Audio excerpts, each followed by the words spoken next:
Hola a todos, para mí es una enorme alegría haber sido invitado por el Instituto de Filosofía a dar esta clase sobre teoría política personalista en el ámbito del programa de formación humanística.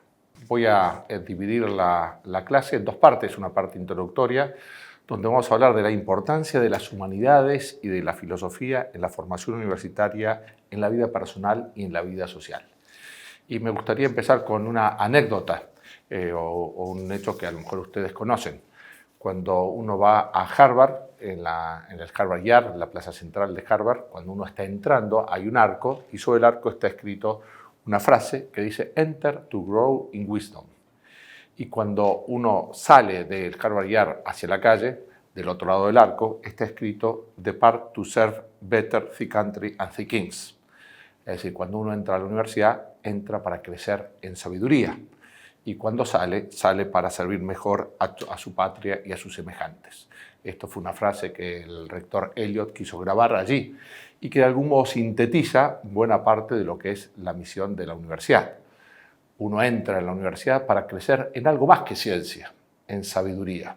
La ciencia es la explicación por las causas más inmediatas, más cercanas, y la sabiduría es la capacidad de responder a las preguntas e inquietudes últimas del propio campo de saber y también de la propia vida.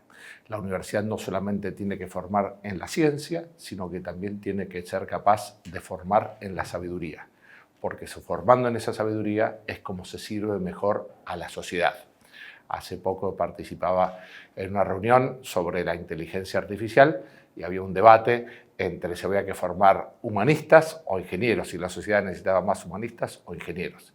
Y la conclusión final que veíamos era que necesitaba formar humanistas, pero también ingenieros con formación humanística. Y por eso me parece que es importante estos cursos del programa de formación humanística, porque aportan esas respuestas últimas y definitivas que como profesores y como alumnos tenemos que dar.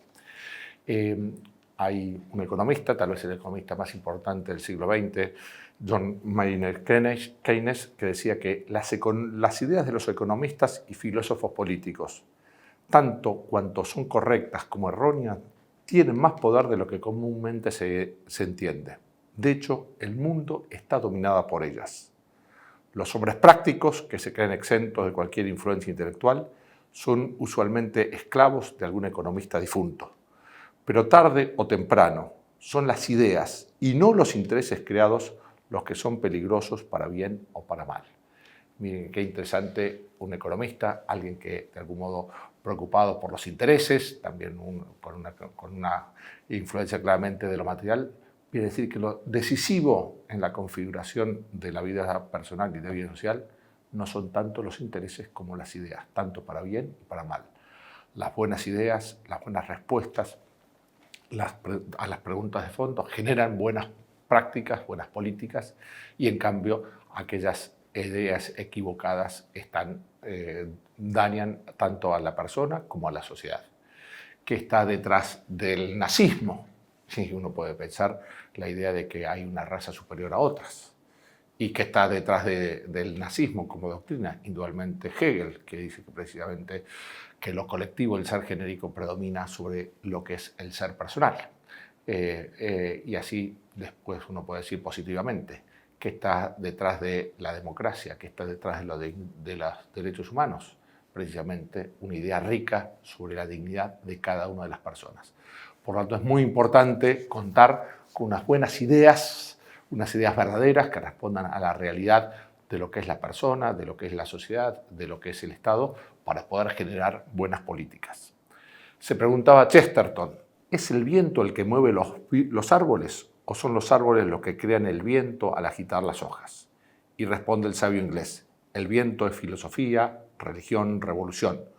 Los árboles, las ciudades y civilizaciones. Cuando la gente empieza a decir que solo las circunstancias materiales han creado las circunstancias morales, han impedido toda posibilidad de cambio serio. Sin embargo, las ideas, como el viento, no se pueden ver sino a través de los movimientos, las instituciones y los cambios sociales que producen. Es decir, hay una capacidad, una motricidad de las ideas para ir configurando tanto la vida personal como la vida social. Y finalmente, para justificar la importancia de tener una buena teoría de la vida social, de la vida política, me gusta recordar algo que está en la Constitución de la UNESCO.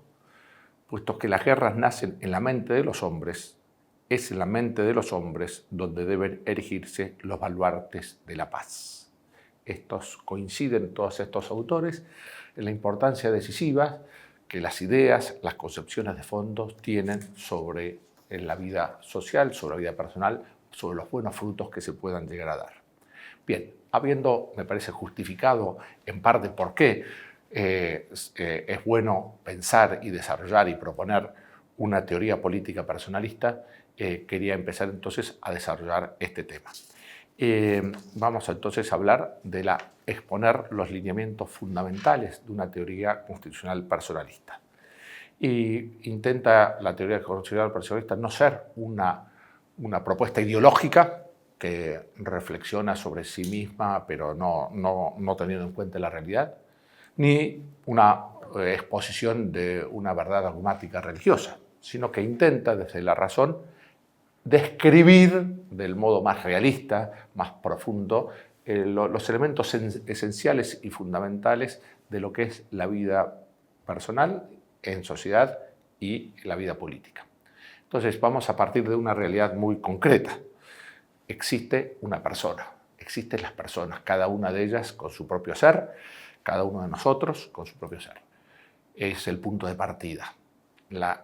Ese ser que es el más, ya lo vamos a ir desarrollando, el más significativo, el más valioso de todos los seres que existen en la realidad, la persona humana, cada uno de nosotros. Pero esa persona convive con los demás. Vivimos con los demás, de los demás y para los demás. Somos seres sociales, un poco por indigencia, porque necesitamos de los demás, como por plenitud, porque sin los demás no podemos darnos. Y en esos vínculos que vamos generando con los demás, generamos, por lo tanto, grupos sociales. El más básico y el más fundamental o el primario, la familia.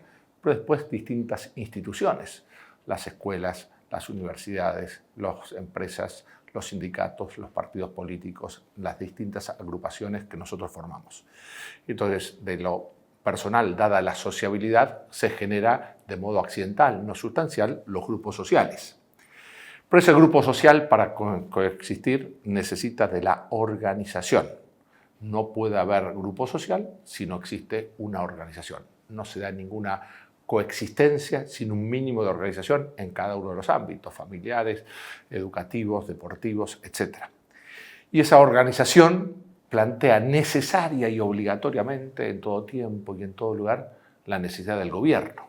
Y el gobierno genera esa realidad tan peligrosa y tan a la vez que inevitable, que es la relación de poder, la relación del mando y la obediencia, que han estado presentes desde siempre y estarán para siempre presentes, ¿no?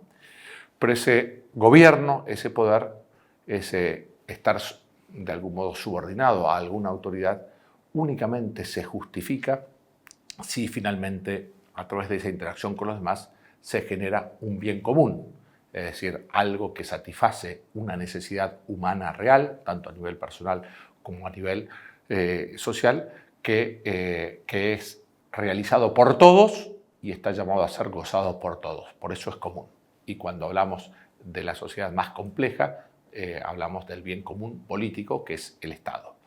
Por lo tanto, podemos ver los distintos elementos que se dan en este ADN fundamental, en esta secuencia del código genético de una teoría social.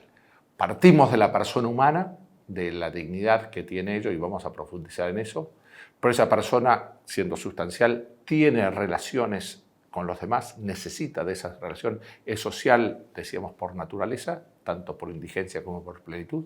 Eso hace que conforme grupos sociales que necesitan de organización que necesita de gobierno y de un elemento fundamental que es el poder, pero la clave de bóveda de todo ese sistema, algo que justifica toda esta secuencia, es que a través de esa interacción con los demás yo obtengo bienes que de modo personal e individual no yo podría llegar a resolver, a conseguir. Entonces aquí están diríamos, los elementos fundamentales que vamos a ir desarrollando sobre esta teoría constitucional, esta teoría política personalista. En primer lugar, en el centro está la persona humana.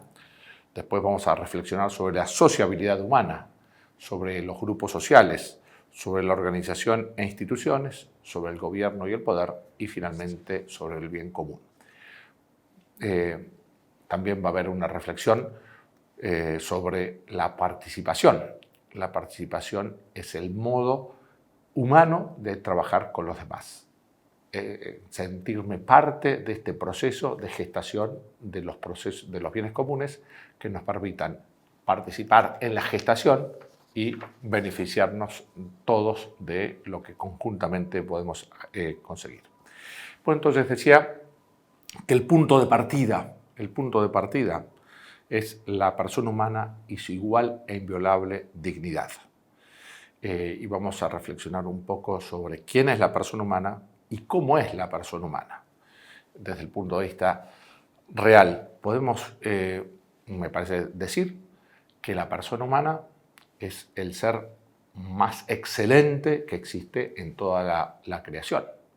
Nadie tiene los atributos que tiene la persona humana.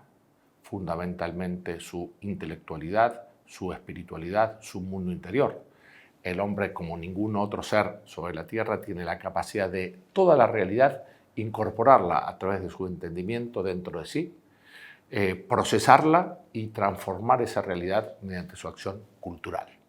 Estos atributos son únicos y exclusivos de la persona humana. Y si hoy nos maravilla las posibilidades y el potencial que tiene la inteligencia artificial, mucho más nos maravilla esa capacidad que ha creado la inteligencia artificial, que es la inteligencia humana, la capacidad de entender, de comprender y de transformar la realidad. Esa espiritualidad, esa interioridad es la base del fundamento por el cual se reconoce esa excelencia en la persona humana, esa dignidad que lo hace superior a todos los demás y hace que el hombre sea merecedor de un respeto, de una consideración, de un cuidado, de una atención como ninguna otra realidad. Y esto no de modo genérico, sino en cada una de ellos. Por eso vamos a hablar sobre la dignidad de la persona humana y el propio lenguaje nos lleva a reconocer esa realidad de la dignidad de la persona humana, ese ser digno, ser excelente, ser merecedor de un respeto, de una consideración, de un trato exquisito que ninguna otra realidad merece. El hombre es sujeto y no objeto. El propio lenguaje nos habla, cuando nos referimos a una persona, hablamos de un sujeto. Todos los demás son objetos. Hablamos de alguien y no de algo. Decimos que, y el derecho en esto es fundamental, distingue desde el derecho romano entre las personas y las cosas. Toda persona tiene un rostro y un nombre. No es simplemente un número. Cuando uno quiere denigrar a una persona, lo que hace es ponerle un número. Esto es lo que se hacía en los campos de concentración. En cambio, cuando lo propio de la persona es tener un nombre y un rostro, ser único e irrepetible. Y esto hace que el hombre, el hombre y la mujer, la persona humana, sea siempre un fin en sí mismo y no alguien que puede ser utilizado únicamente como medio.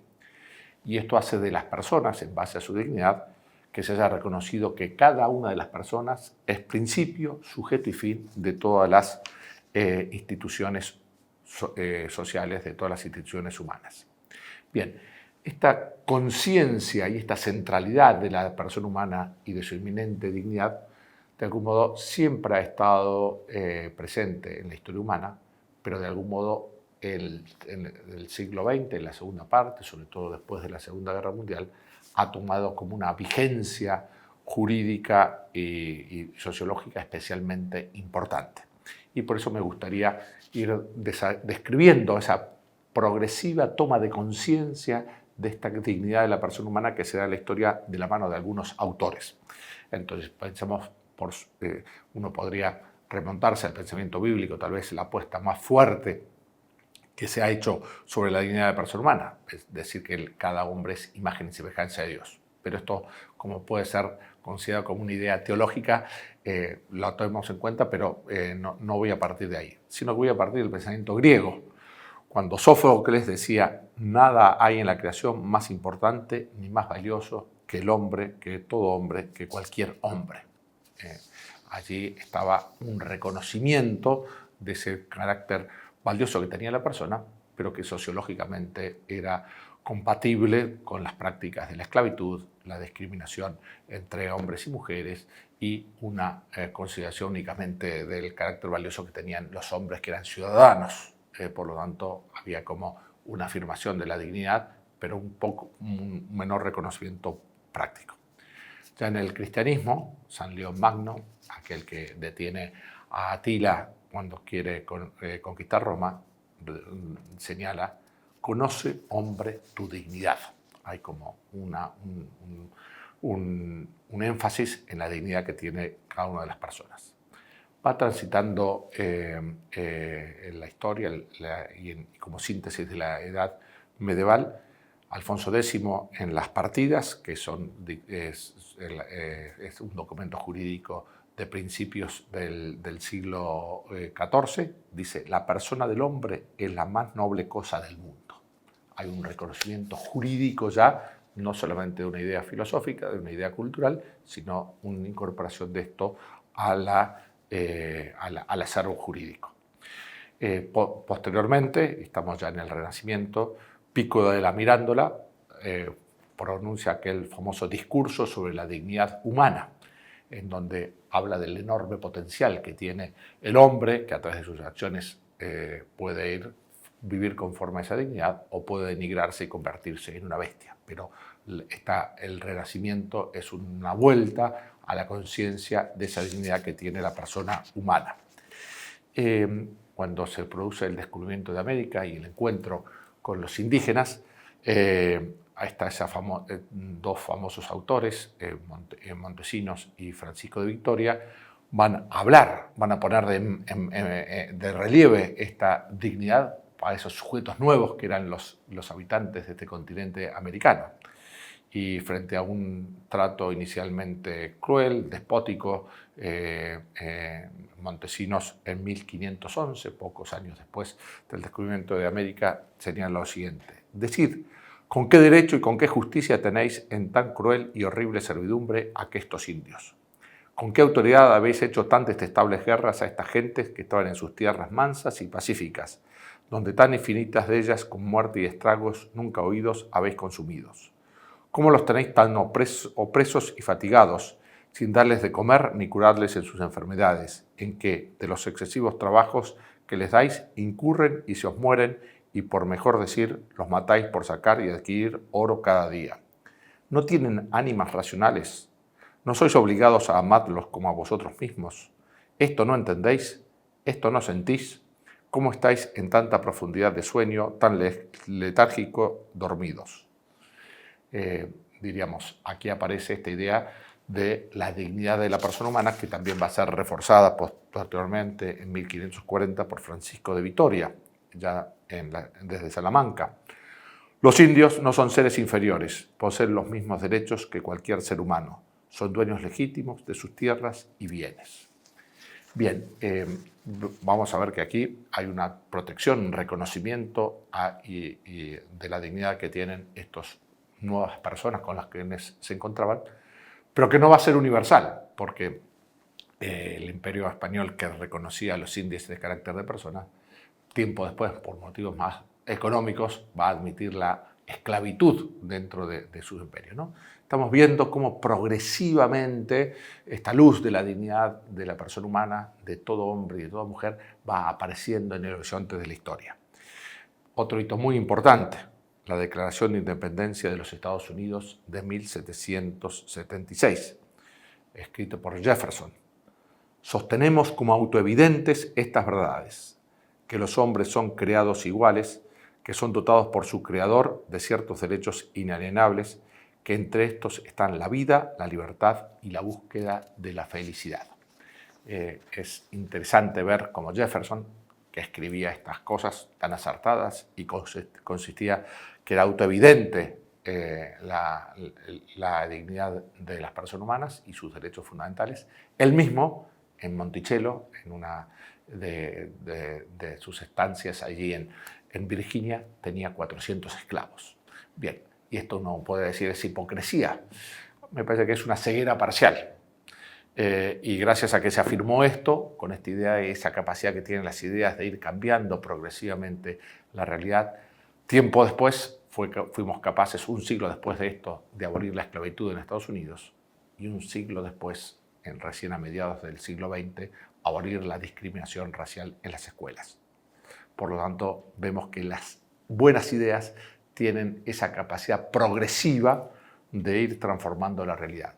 Y entre esas buenas ideas, tal vez la más valiosa a nivel humano, esta idea de la igual e inviolable dignidad de la persona humana, como vamos a ir desarrollando.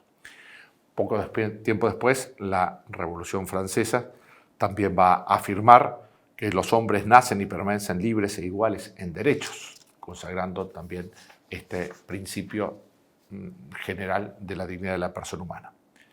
Pero también, contemporáneamente a estos procesos, sobre todo a la Revolución Francesa, Kant va a deducir de esta dignidad de la persona humana una de las consecuencias más fundamentales e importantes. Obra de tal modo que trates a la humanidad, tanto en tu persona como en la de cualquier otra, siempre como fin al mismo tiempo y no solamente como medio. Si el hombre tiene esta dignidad, no puede ser utilizado únicamente como medio. Tiene que ser utilizado o tiene que ser considerado como fin y en esa interacción beneficiarse las dos personas.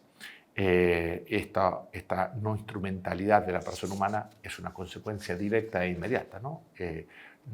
La persona siempre es un fin en sí misma y nunca puede ser considerado medio.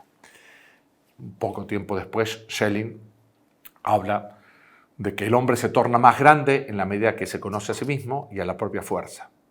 Proveda al hombre de la conciencia de lo que efectivamente es y aprenderá a ser lo que debe. Respetadlo teóricamente y el respeto práctico será una consecuencia. El hombre debe ser bueno teóricamente para devenirlo también en la práctica. Schelling viene a decir que pocas cosas inciden tanto en la conducta, en la actuación, como la conciencia de la propia dignidad de la persona. Incluso podríamos sintetizar toda la ética en esta idea de respeta tu dignidad y respeta la dignidad de los demás. En este núcleo fuerte de la conciencia de la propia dignidad y la dignidad de los demás se puede condensar todas las enseñanzas éticas. Bien, pero toda esta progresiva toma de conciencia va a tener un clímax, un momento culmen, tal vez uno de los días más gloriosos de la humanidad, que es el 10 de diciembre de 1948, la Declaración Universal de los Derechos Humanos, en donde todas las naciones de la Tierra, en esta organización, en ese momento no eran más que 52, 53 estados, hoy son 193, pero en ese momento eran esas las naciones, el número de naciones que existía, nos ponemos de acuerdo sobre los pilares fundamentales de esta reconstrucción del mundo después de las atrocidades de la Segunda Guerra Mundial, del nazismo, de los totalitarismos, ¿no? Y se proclama que la libertad, la justicia y la paz en el mundo tienen por base el reconocimiento de la dignidad intrínseca y de los derechos iguales e inalienables de todos los miembros de la familia humana. Todos los hombres nacen libres e iguales en dignidad y derechos. Aquí tenemos un sentido universal de todas las personas, todos los hombres, todas las mujeres, independientemente de su condición, reconocemos esa dignidad que decimos que es intrínseca, ya vamos a ver qué significado tiene eso, y de la cual se desprenden derechos que son iguales e inalienables. El principio de la igual e inviolable dignidad de la persona humana como punto de arranque de todo el ordenamiento jurídico y político, tanto nacional como internacional. Aquí, decía Arquímedes, dame un punto de apoyo y mover el mundo. Bueno, pienso que aquí tenemos un punto de apoyo para mover el mundo. El principio de la igual e inviolable dignidad de la persona humana, que no solamente es una buena idea filosófica, que no solamente tiene un respaldo en todas las ciencias, pensemos en la psicología, pensemos en la ética, sino que tiene un enorme fundamento jurídico porque ha sido reconocido en los documentos jurídicos internacionales y también los en documentos jurídicos nacionales como las constituciones, particularmente desde la Segunda Guerra Mundial en adelante. De una consideración exclusivamente, diríamos, de la libertad o de la igualdad como valores fundamentales, ahora hemos descubierto que detrás de la libertad y detrás de la igualdad aparece este enorme valor de un potencial enorme que es la dignidad de la persona humana. También, y trayendo esto a nuestra realidad, la Corte Suprema de Justicia ha dicho: el hombre es eje y centro de todo el sistema jurídico y en tanto fin en sí mismo, más allá de su naturaleza trascendente, su persona es inviolable y constituye un valor fundamental con respecto al cual los restantes valores tienen siempre carácter instrumental.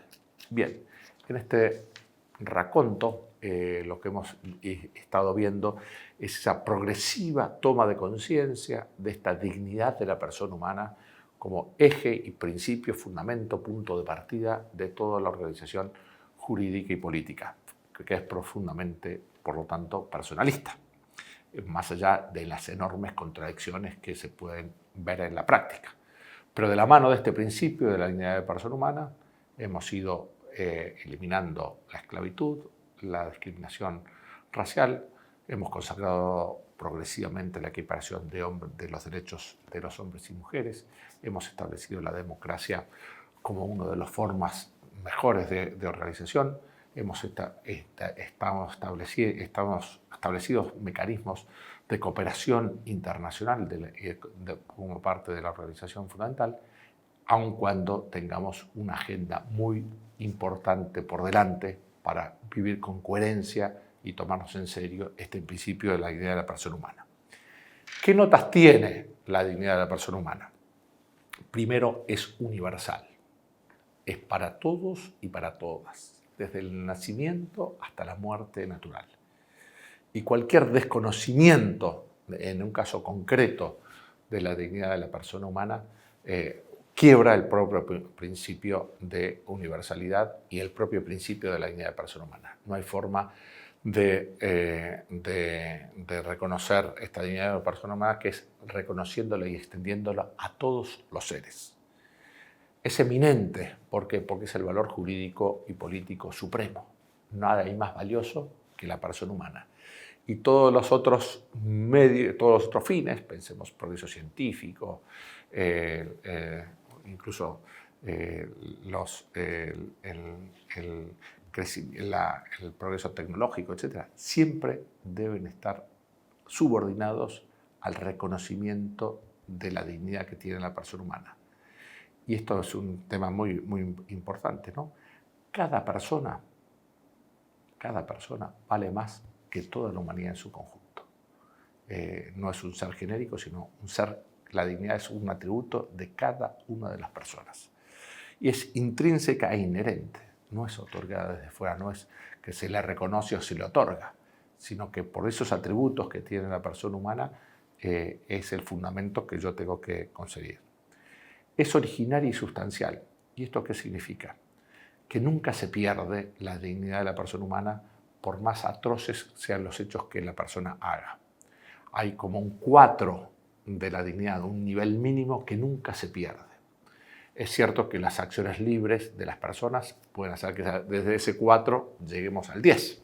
Indudablemente, de modo accidental, la Madre Teresa o el Papa Juan Pablo II tienen merece un mayor reconocimiento que Hitler, podemos decir, respecto de su dignidad. Pero hagas lo que hagas, nunca perdés la base de la dignidad. El Papa Francisco, visitando a una cárcel en Chile, les decía a unas mujeres: aquí les pueden quitar la libertad, pero nunca la dignidad. Y por lo tanto, haga lo que haga la persona, es merecedora de un trato siempre humano. Y esto a veces ante el tratamiento de las cárceles o de personas que han cometido errores gravísimos, tenemos que tenerlo siempre en cuenta. Vale mucho más que el peor de tus actos. Esa dignidad es originaria, sustancial e inviolable. Bien, esa dignidad, por lo tanto, no puede ser avasallada, no puede ser violada, no puede ser atropellada. Es muy interesante lo que dice un autor, que la dignidad humana y los derechos de la persona son vallas infranqueables al logro de objetivos comunitarios. Uno puede, esta sociedad, este país o el mundo necesita avanzar en esta dirección, necesita lograr el equilibrio económico, necesita hacer esto. ¿No? Eso no puede pasar nunca por encima de lo que es la dignidad de la persona humana. Bien. A la vez, esta dignidad de la persona humana es no disponible e irrenunciable, tanto por la propia persona como por parte de terceros. No se puede renunciar a esa dignidad. No puedo decidir yo esclavizarme y convertirme en una cosa. Eso es jurídicamente irrelevante para la sociedad, el propio deseo que pueda tener. Y esto que se aplica a la esclavitud también se puede aplicar a otra forma de degradación de la persona humana. Y por lo tanto su respeto es moral y jurídicamente obligatorio. Bien, hemos profundizado en esta idea de quién es la persona humana y hemos consagrado fundamentalmente ese atributo de la persona humana que es su eminente dignidad y hemos caracterizado las notas que tiene esa persona después de haber visto cómo progresivamente las personas humanas fueron reconocidas en su propia dignidad con muchas agendas que tenemos por delante y con muchos hechos que en la práctica pueden, diríamos, violar o desconocer esta dignidad, pero que es como una especie de luz, una especie, suelo decir que el 10 de diciembre de 1948, a través de la Declaración Universal, es una especie de Big Bang expansivo llamado sobre la progresiva toma de conciencia de la dignidad de la persona humana y de las consecuencias que de ello se derivan. Bien, pero esa persona humana no solamente tiene dignidad, sino tiene un modo de ser. Y ese modo de ser son una serie de características de la persona humana que en todo tiempo y en todo lugar la persona ha tenido. Bien, para sintetizar algo de esto cuando uno tiene que describir, la persona humana desde Adán hasta nuestros días siempre ha sido racional, libre, espiritual, afectiva, activa, moral, religiosa. Siempre ha tenido un cuerpo, ha tenido un sexo, ha sido relacional, familiar. Siempre ha sido social, política, histórica, jurídica. Siempre ha tratado de modificar la realidad, por lo tanto ha sido un ser cultural. Siempre buscó un significado, un sentido, por eso ha sido semántica, ha sido teleológica, siempre ha necesitado vivir con un proyecto de vida, por eso ha sido proyectiva. Siempre ha sido comunicativa, siempre ha usado la lengua, ha sido lingüística, artística, lúdica. El juego ha sido un elemento que ha acompañado a la historia, al hombre de toda su historia. A la vez, su carácter limitado es perfectible, doliente, compleja, conflictiva, débil, mortal, ínfima, efímera, pero necesaria. Bueno, estos son algunos de las características del modo de ser humano que nos lleva a afirmar que el hombre tiene lo que en la filosofía clásica hablaba de una naturaleza y que ahora podemos decir como un modo de ser.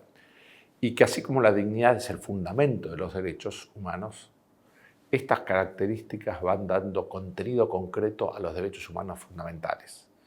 Dado que la persona humana es un ser vivo y es un ser corporal, tiene el derecho a que se respete su vida y a que se cuide su salud. Dado que la persona es un ser racional y libre, tiene derecho a pensar, a conformar su propia existencia. Dado que es comunicativo, tiene el derecho a la libertad de expresión y así, dado que es un ser religioso, tiene derecho a que se reconozca ese valor y así sucesivamente. Así como la dignidad es el fundamento de los derechos, los modos de ser humano son la base de cada uno de los derechos en concreto que se le puede reconocer. Bien, entonces, habiendo trabajado fuertemente en este pilar inicial, que es la dignidad de la persona humana, pasamos a hablar algo sobre la sociabilidad humana. Esta idea de que la persona, afirmada como dignidad, afirmamos su dignidad y su sociabilidad. El hombre vive de los demás, con los demás, y está llamado a vivir para los demás. La sociabilidad es algo intrínseco a la persona humana. No solamente vivimos, sino convivimos. Bien, y me gustaría como problematizar un poco esta idea de la sociabilidad repasando distintas respuestas que se han dado los distintos autores sobre quién es el otro para mí. Una pregunta fundamental de la cual después va a depender, las concepciones políticas van a depender de cómo defina yo esa sociabilidad, ese vínculo inicial de la persona con el otro.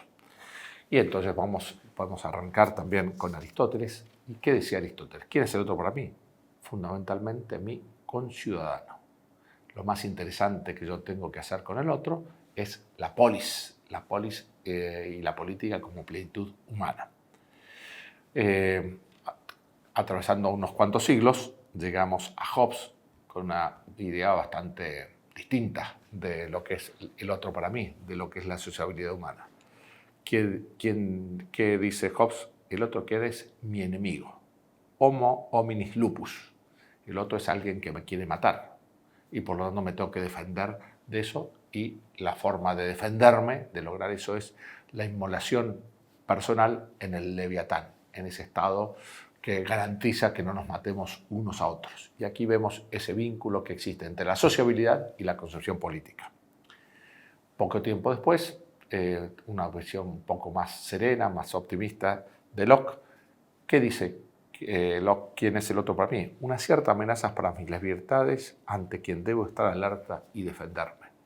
Del leviatán pasamos a un estado más limitado, un estado gendarme que me dé esa seguridad a mis libertades. También dentro del mundo anglosajón, Adam Smith dice poco después, ¿quién es el otro para mí? Mi socio con quien puedo pactar en base a intereses recíprocos. Los vínculos con los demás no son intensos, no son fuertes, no son profundos, están basados en intereses que puedo tener con los demás. Poco tiempo después, Kant que dice, ¿quién es el otro para mí? Alguien que debe respetar mi dignidad y mi autonomía. Esta idea de no utilizarme con otros, ¿no? Esta idea del respeto de la autonomía como centralidad de las relaciones sociales. Algo después llega Hegel con una idea muy fuerte, ¿no? Porque habla que las relaciones humanas son relaciones de dominación. Y si son relaciones de dominación, o soy amo o soy esclavo. Por lo tanto, ¿quién es el otro para mí? O mi amo o mi esclavo. Por lo tanto, la conflictividad y la dominación es lo esencial de las relaciones con los demás. Y esto también generará teorías políticas que estén de acuerdo con eso. Poco tiempo después, Marx va a llevar esto del ámbito general al ámbito económico. ¿Y quién es el otro para mí? O mi explotador o mi explotado. Las relaciones de dominación en tema económica y no considerados únicamente a nivel individual, sino a nivel de clase social. Nietzsche, ¿qué va a decir? ¿Quién es el otro para mí? Mi competidor a quien debo vencer para demostrar mi superioridad. Únicamente yo me realizo mostrando la superioridad que tengo respecto de los demás. Ya en el principio del siglo XX, fruto también de las ideas evolucionistas, va a decir Spencer, ¿quién es el otro para mí? Alguien cuya suerte me resulta indiferente. La supervivencia de los más aptos hace que el otro me sea indiferente la suerte que pueda llegar a tener. Unas décadas después, ¿quién es el otro para mí? Para Freud y Marcuse, aquel que me limita y reprime. Esos instintos, esas motivaciones que tengo, hace que la sociedad me vaya como reprimiendo esos impulsos que naturalmente tengo y me vaya como civilizando. Pero eso a la vez genera malestar, porque esos impulsos personales limitados por los demás me van civilizando, pero también me van causando cierto malestar. Unas décadas después, ¿quién dice qué es el otro para mí? Sartre dice mi infierno. El infierno son los otros. esa convivencia que genera fundamentalmente frustración, amargura, malestar. Bien, también avanzando en el siglo XX, aparecen unos autores que van a tener una enorme influencia y siguen teniendo una influencia. ¿Quién es el otro para mí en Foucault y en Derrida? Mi dominador, pero que está camuflado bajo el ropaje del derecho y del lenguaje y a quien debo desenmascarar y denunciar. No solamente hay relaciones de dominación, sino que las instituciones sociales, como el derecho, como el lenguaje, como la cultura, lo que tienen es anestesiar la rebelión natural que la dominación produciría. Y por lo tanto, la actividad intelectual, la actividad académica está obligada a denunciar eso para suscitar la motivación. Otros autores, tal vez que uno pueda compartir más. ¿Quién es el otro para mí? Fíjese, Levinas, un autor judío que le gustaba mucho a Juan Pablo II, ¿no? Aquel de quien soy responsable. ¿Qué dice Levinas? La relación con el otro es una relación fundamentalmente de responsabilidad, algo de quien me tengo que hacer cargo. Y dice Levinas que soy antes responsable que libre. Uno puede pensar, bueno, yo soy libre de aquellas decisiones que tomo. Yo soy responsable de aquellas decisiones que tomo. Primero viene la libertad y eso engendra responsabilidad. Levinas le da vuelta a esto. Dice, lo primero es que yo soy responsable y la libertad es hacerme o no cargo de esas responsabilidades que yo tengo antes de elegir. Hacia mi familia, hacia el Estado, etc. Hacia alguien que me encuentre en la calle, no elegí, pero yo tengo ese vínculo de responsabilidad y mi plenitud depende de que me haga cargo fundamentalmente de esto. Bien, y también podemos establecer dentro del personalismo y de la antropología también del cristianismo, ¿quién es el otro para mí? Alguien que tiene mi misma dignidad, en esto coincidimos con Kant, y que da sentido a mi vida, ya que solo me realizaré plenamente en el don sincero de mí mismo a los demás, especialmente a los más necesitados. Estas son distintas respuestas que los pensadores, los filósofos han ido dando a ese vínculo de la sociabilidad. ¿Quién es el otro para mí? Y de cómo yo defina este rasgo inicial de la sociabilidad dependerá las teorías sociales y las teorías políticas que yo vaya engendrando. Podemos decir que esta relación con los demás viene caracterizada, los autores que vimos, por dos variables, o la conflictividad o la cooperación. Y las dos variables son reales. La sociabilidad implica conflictividad y la sociabilidad implica cooperación. El asunto es si la conflictividad es superior a la cooperación y es inevitable e insuperable, o si la cooperación puede llegarle a ganar a la conflictividad. La vida real, la vida social, nos muestra estas dos dimensiones de la coexistencia entre las personas. Por un lado la conflictividad y por el otro la cooperación. Pienso que desde la dignidad de la persona humana se puede apostar a que la cooperación puede neutralizar la conflictividad en lo que puede tener de violento, de imposición por la fuerza bruta. No, la conflictividad siempre va a existir porque somos diferentes, porque tenemos intereses distintos, porque somos de edades, culturas, naciones distintas. La diferencia necesariamente o casi necesariamente produce cierta conflictividad. Pero esa conflictividad nunca puede derivar en violencia y en cambio hay que potenciar mediante las instituciones, mediante las organizaciones, aquellos mecanismos que potencien la cooperación. Bien, me parece interesante en eso recordar con Thurgood Marshall esta idea de que el mejor homenaje a la propia dignidad es reconocerla en los demás. Bien, entonces hemos reflexionado sobre la dignidad de la persona humana, hemos reflexionado sobre ese vínculo de la sociabilidad y desde el personalismo creemos que la cooperación puede superar, no eliminar, pero puede neutralizar aquellos elementos de violencia de la conflictividad y puede generar la cooperación. Y en esa relación tenemos que destacar que el ser humano es, dice Harari, el ser vivo que más capacidad de cooperación tiene. ¿Qué es lo que caracteriza a los hombres respecto de cualquier otra especie existente sobre la Tierra? Su capacidad de cooperación. Esto es lo propio de la persona humana y que el personalismo también pone de manifiesto. Bien, vamos entonces a los grupos sociales. Y respecto de los grupos sociales hay como tres grandes posibilidades. Considera que el grupo social no existe como tal, que es simplemente la suma de personas, un ente ficticio. Pensar que en cambio lo que existe realmente son los grupos sociales y entonces estamos en el colectivismo que anula a las personas. O pensar que afirmada la realidad sustancial de las personas, de modo accidental, pero de modo real, con una entidad real, están los grupos sociales. Entonces tenemos el individualismo, el colectivismo y el personalismo solidario. Y podemos decir que la comunidad es una reunión de personas tras una idea, un fin o una misión que permite agrupar a esas personas.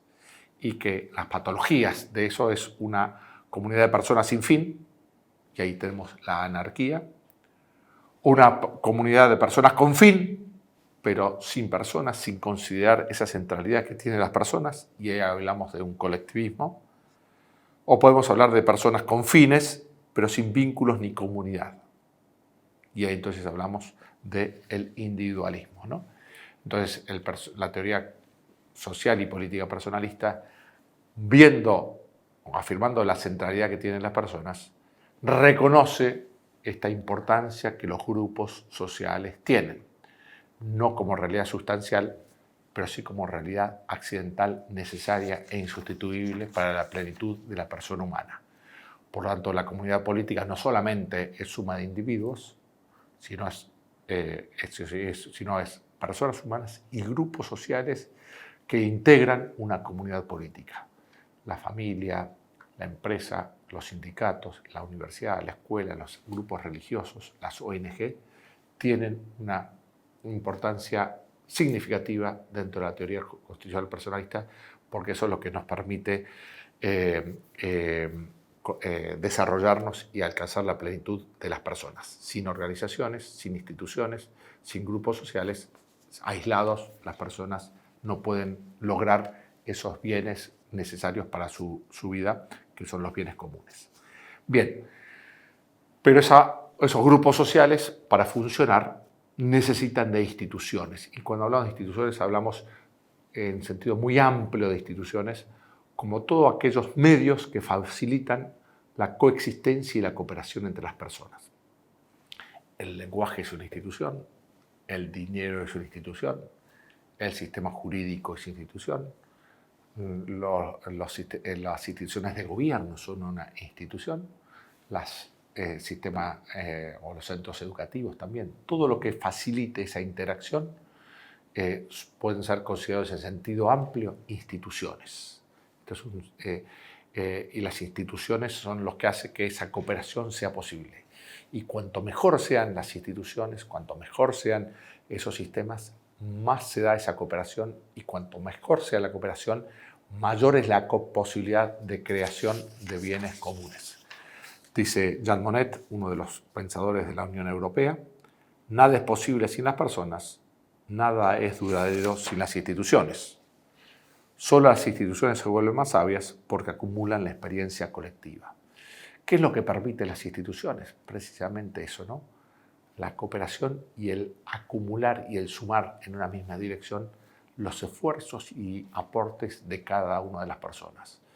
Cuanto mejor es el sistema institucional en una organización pequeña, en una organización mediana, en una organización grande como el Estado o en la propia comunidad internacional, cuanto mejor sean esas instituciones, cuanto mayor se facilite la cooperación y más se neutralicen los conflictos, mayores son los beneficios que pueden tener. Entonces, el diseño de las instituciones es un paso previo para favorecer esa cooperación de las personas.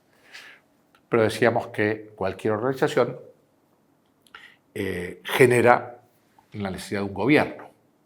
Y todo gobierno, en todas las instituciones, genera una relación de poder, de dominación. Alguien que manda y alguien que obedece. Y entonces nos podemos preguntar, ¿qué es el poder?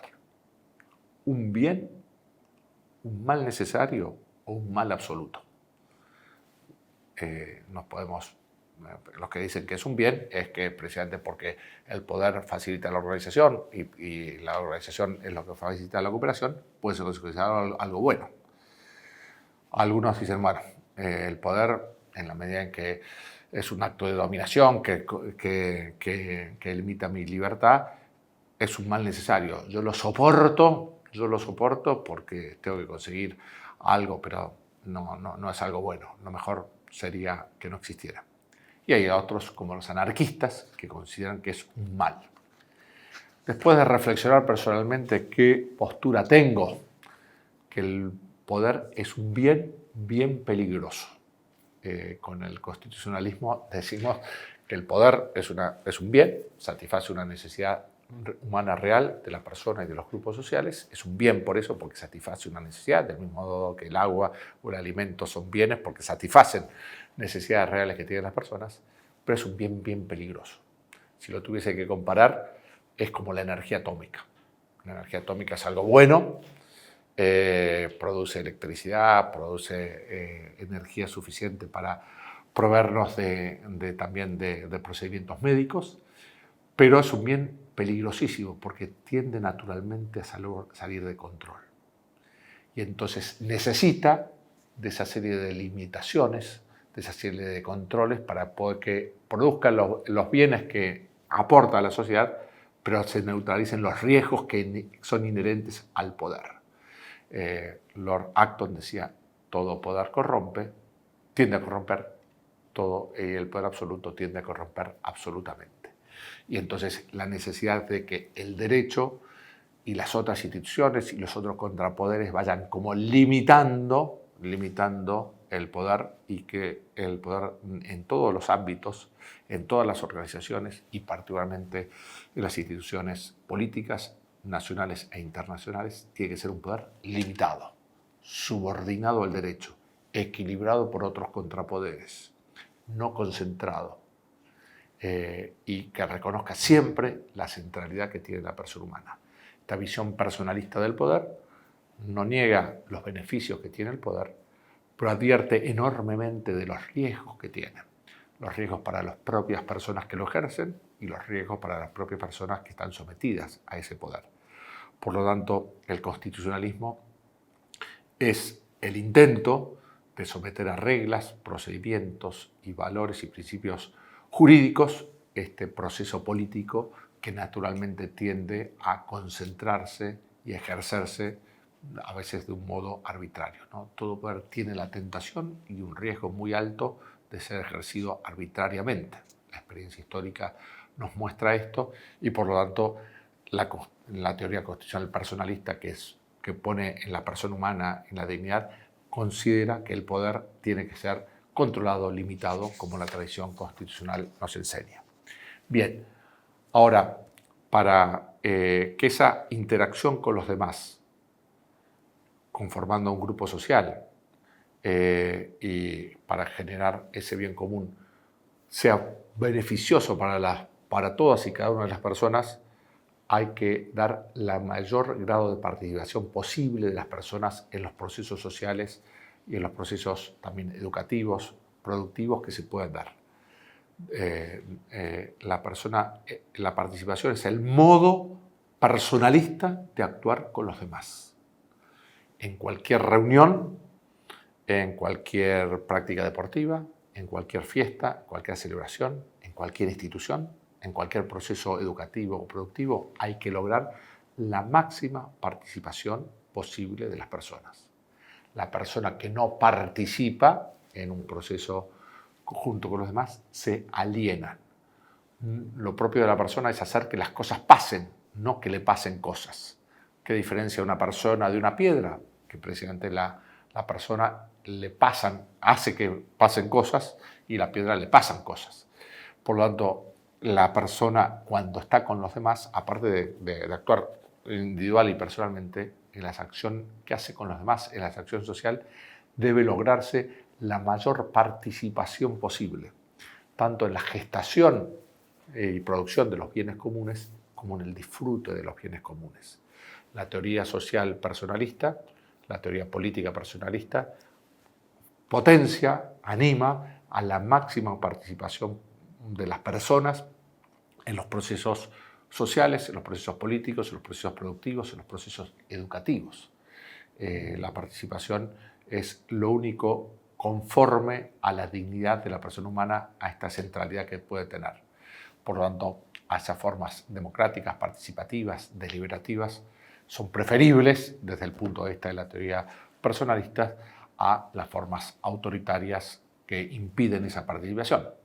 Y en esto también las modernas teorías educativas del management y también las políticas hablan de esta necesidad de asegurar la participación. Me parece que es interesante para graficar esta idea de la participación hablar de eso. Nada de nosotros sin nosotros. Nada que nos afecte puede ser definido sin nuestra opinión, sin nuestra participación, sin nuestro compromiso. Bueno, esto le pone una carga muy importante al sistema. Bien, estamos viendo entonces los distintos momentos de esta teoría o de política personalista, ¿no? Partíamos de la persona humana, la sociabilidad, los grupos sociales, la necesidad de organización e instituciones, la necesidad, por lo tanto, del gobierno y de un poder controlado y limitado. Pero todo esto se justifica, y es la clave de bóveda de todo el sistema, en la medida que a través de todo este proceso seamos capaces de generar bienes comunes. ¿Y qué es el bien común?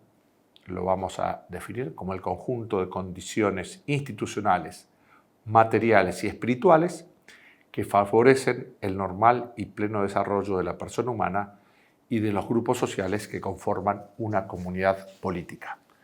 Diríamos, partíamos de la dignidad de la persona humana para llegar a un bien común político generados con la participación de todos los involucrados en el proceso social y político, pero que ese bien común político no es una razón de Estado, no es el beneficio de un determinado sector, sino la creación de ese conjunto de condiciones institucionales, materiales y espirituales que favorecen el despliegue de todo el potencial humano que tienen las personas.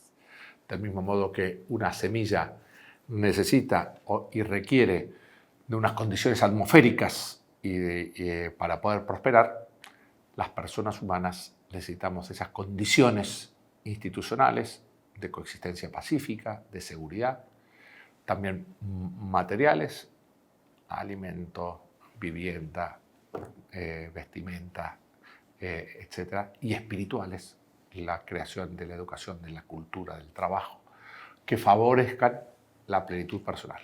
Esta es la misión del Estado, crear, y del gobierno, crear aquellas condiciones que favorezcan el normal y pleno desarrollo, no solamente de las personas, sino también de esos grupos sociales que conviven en una sociedad.